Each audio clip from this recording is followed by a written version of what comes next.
What's up, everybody? All my kaiju friends and fans, Phil back again. Another video this evening on my channel. Wanted to talk in regards to a very, very favorite movie for me. And it's considered Heisei, but time-wise, technically, I think it's Showa. It's Godzilla 1984. Who loves this movie? I personally love it. It's great. It's an awesome time. I wanted to talk a little bit about the movie and show all my current collectibles I have for the movie.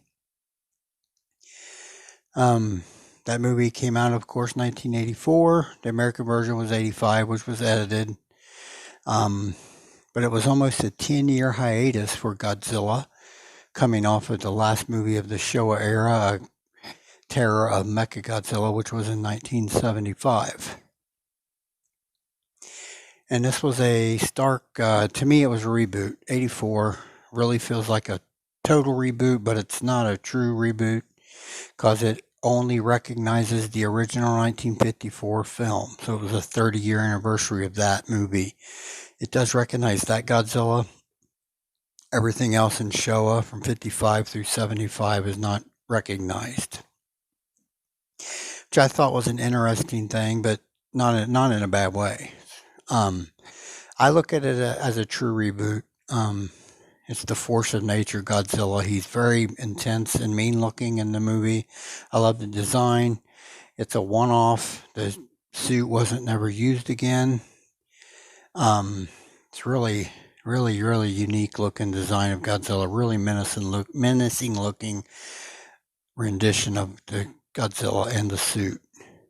It harkens back to the 54, how he's a force of nature and they don't know what they're going to do to stop him. And there's some interesting twists in the film, like when they first discover Godzilla, he erupts out of a volcano and this boat goes missing and they find it, and then find one guy in shock and they got him in the hospital. When he gets back to Japan, he sees pictures of Godzilla and he realizes that is what attacked them, was Godzilla.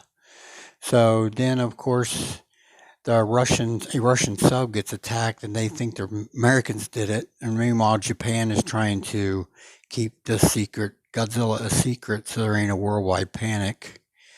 And then the Russian sub gets attacked. They blame it on America. America says, no, we didn't do it. There's a lot of tensions between the two. And Japan speaks up to prevent a world war and says, no, it wasn't the U.S. attacking Russia. It was Godzilla. And they reveal to the world that Godzilla is once again back. From there, the movie goes on to the threat of Godzilla, the imminent threat of Godzilla. His rival scene in the movie is awesome. The nuclear power plant he attacks. And I like when the guy runs outside, the security guy, and it feels like an earthquake inside, and he runs out and the ground's all cracked and everything, and he starts looking up, and he's looking, and it's Godzilla standing there, and he does that impressive 1984 roar. It's awesome. Then he walks over to the power plant, he grabs the core and feeds off of it. And they just don't know how to stop him. Then he goes to attack Japan, and all the military's lined up on the docks to confront him. And this was my favorite scene of the movie, when Godzilla rises and they're attacking him. I mean, they're throwing everything they got at him and it ain't even phasing him. And he just lights them up like a Christmas tree.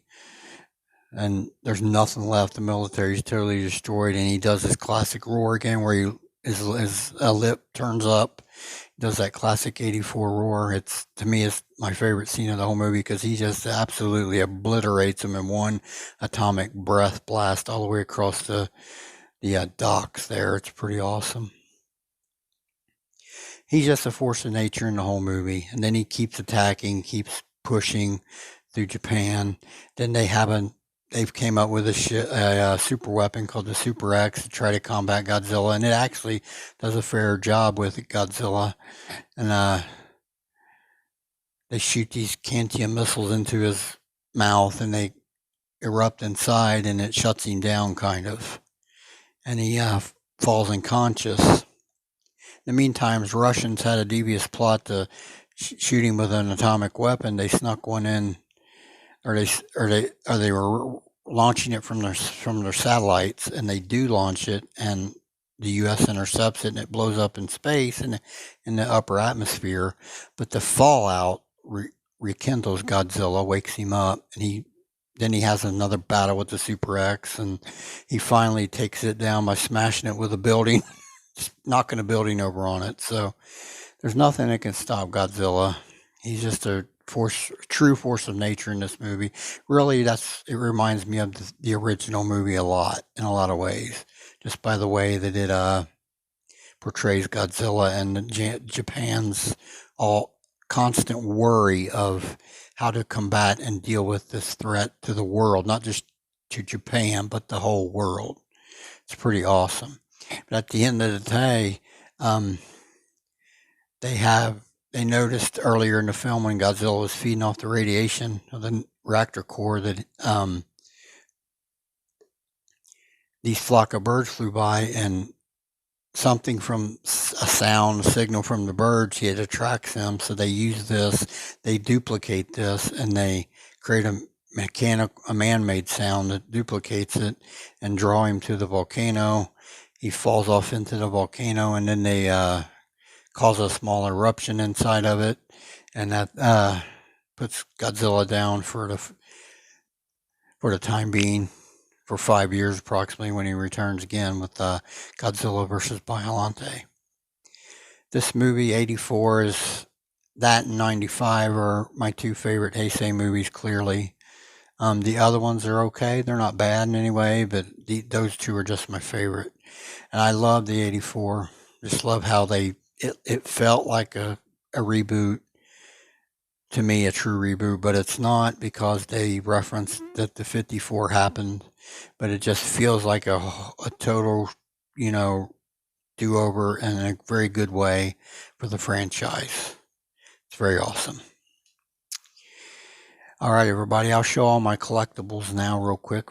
I'm involved with this film, and let's do that now.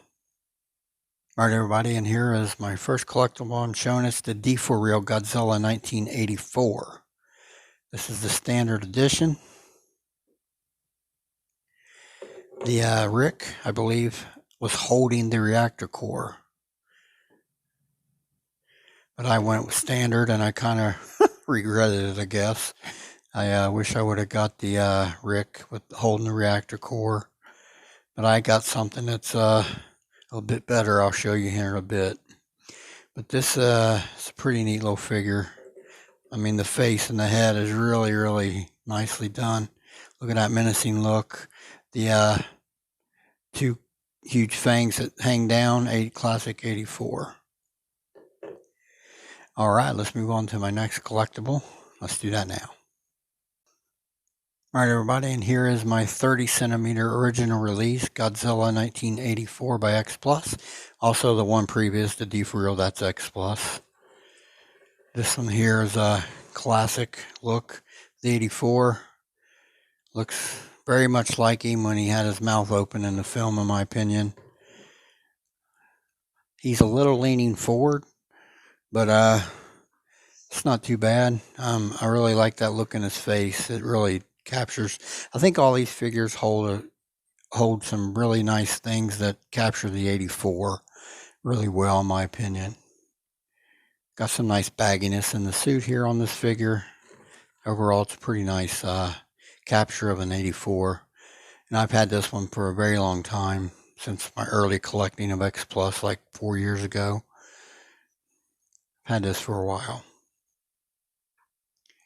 All right, let's move on to my third collectible from the movie, and let's do that now.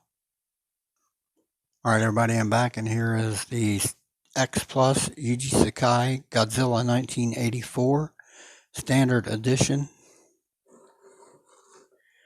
This is a great figure. Nice capture of the blue on the dorsal plates here. Nice long tail. Looks very reminiscent to the movie, in my opinion. Very nice capture. Closed mouth, nice to see. I mean, look at that look on his face. It's classic 84, undeniable 84. Very nice capture here of the Godzilla 84. They did a real nice job on this figure. It's nicely done. Bravo X Plus on not only this, but the other two I showed. They're all nicely done. Really cool. All right, let's move on to my final figure, one of a kind, and let's do that now. All right, everybody, and here is the pride and joy of my 84 collection. Custom, gigantic Godzilla 1984, holding the reactor core. This is a gigantic size and series, just like the X Plus. It's a pretty big figure. Pretty amazing sculpture. Captured iconic moment in the movie when he is holding the record and feeding off of it. Really nicely done here by Mark Sang-Yang. Actually did this for me. I think he did a nice job on it overall. I mean, it looks really good. I mean, look at that face. 84 all the way. Look at that reactor and the details he put on it. It's pretty nice, I must say. It's really cool. All right, I'll bring up all the figures here. Let's do that now. All right, everybody, I'm back. Here's my complete collection of the 84 stuff. 4 figures is what I own currently. I'm debating on getting another custom done. Eventually, hopefully, maybe down the road, if Mark's willing to do it. I know he's very limited on what he's going to do, but hopefully I can talk him into doing one. There'll be another gigantic, that's all I'm going to say, probably. But these are pretty awesome figures. Of course, my favorite is the custom because it's just so unique. But these are really cool. From a great film, 1984, Godzilla 1984, The Return of Godzilla 1984, and then Godzilla 1985, the American version. I prefer the 84 over the 85. Just me. It's pretty awesome. Nicely done here. Figures all around. Whoever loves the 84, speak up. Don't feel free to comment below and let me know your feelings. But I love this movie. I love this design. It's a great Godzilla movie. Great design. All right, everyone. I'll go ahead and close out my video. I want to thank everyone who tunes in. Like and comment below if you want. This is Phil. Y'all have a blessed day, and we'll talk again soon.